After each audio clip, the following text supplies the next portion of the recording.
పవిత్రమైన ఆధ్యాత్మిక కేంద్రం కొవ్వూరమ్మ తల్లి ఆలయం ఆంధ్రప్రదేశ్ రాష్ట్రంలోని ఒక ప్రసిద్ధమైన ఆధ్యాత్మిక కేంద్రం. ఈ ఆలయం తన అద్భుతమైన వాస్తుశిల్పం, పురాతన చరిత్ర మరియు భక్తులను ఆకర్షించే దైవిక వాతావరణం కారణంగా ప్రసిద్ధి చెందింది. మృత్యకారులందరూ కూడా ఈ యొక్క కొవ్వూరమ్మ తల్లిని ఆలయాన్ని పూజించి ఖచ్చితంగా వేటకి వెళ్తుంటారు. ఇది ఆనవాయితీగా వస్తుంది. కొవ్వూరమ్మ తల్లిని గ్రామదేవతగా భావిస్తుంటారు. ఆమె గ్రామ రక్షకురాలిగా కూడా పూజిస్తుంటారు. అనేక ఉత్సవాలు నిర్వహిస్తుంటారు. ముఖ్యంగా నవరాత్రి ఉత్సవాల్లో కూడా చాలా వైభవంగా జరుగుతుంటాయి. భక్తులు తమ మనోభావాలు తెలియజేయడానికి అమ్మవారికి వివిధ రకాలమైన ప్రత్యేకమైన పూజలు చేస్తుంటారు.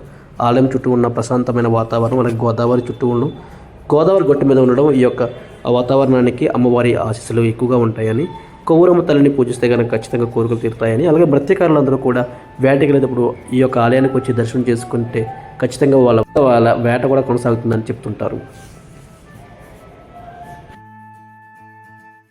మాత్రే నమః. సర్వమంగళ మాంగళ్యే శ్రీ సర్వార్థ సాధికే శరణ్యే త్రయంబకే దేవి నారాయణ నమోస్తుతే. కొవ్వూరు అనే గ్రామంలో కొవ్వూరమ్మ తల్లి పురాతన నుంచి కూడా ఈ గ్రామం కొవ్వూరమ్మ తల్లిగా గ్రామదేవతగా కొలుస్తున్నారు. అలాగే పూర్వం కూడా ఈ అమ్మని రాత్రులు గ్రామ సంచారం కూడా చేసేది ఈ అమ్మ. అందువల్ల బాగా నమ్మకమైన తల్లిగా అమ్మని గ్రామదేవతగా కొలుస్తూ జరిగింది. అమ్మని కొలవడం జరుగుతుంది.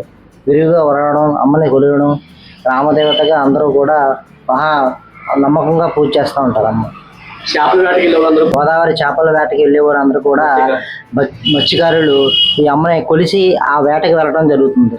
అలాగే ఏ ఋతువాళ్ళైనా సరే ముందుగా అమ్మని దర్శించుకుని వెళ్ళడం కూడా, ఈ అమ్మని దర్శించుకు వెళ్ళడం కూడా చాలా నమ్మకంగా కొలుస్తూ ఉంటారు. ఏ కోరికైనా సరే తక్షణమే తీర్చే తల్లిగా గ్రామదేవత కొవ్వూరమ్మ తల్లిగా కొలువై ఉంది. కొవ్వూరు అని పేరు. కోరిన కోరికలు తీర్చే తల్లిగా గ్రామదేవత వెలుస్తూ జరిగింది పూర్వం నుంచి కూడా. గోదావరి ప్రదేశంలో గోదావరి గట్టు. శ్రీమాత్రే నమః.